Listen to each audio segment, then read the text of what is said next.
Hi and welcome back. In this video, I would like to try the world famous Dalgona coffee. So let's get started. So for this recipe, we will need 2 teaspoons of fine instant coffee and 2 teaspoons of sugar and around 2 teaspoons of warm water.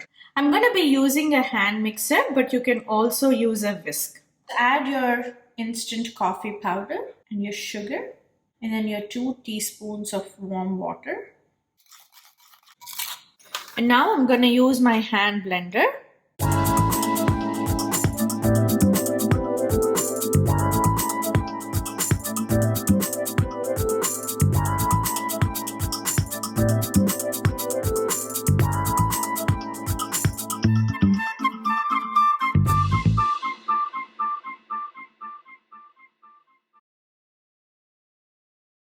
It's very thick, so if you see,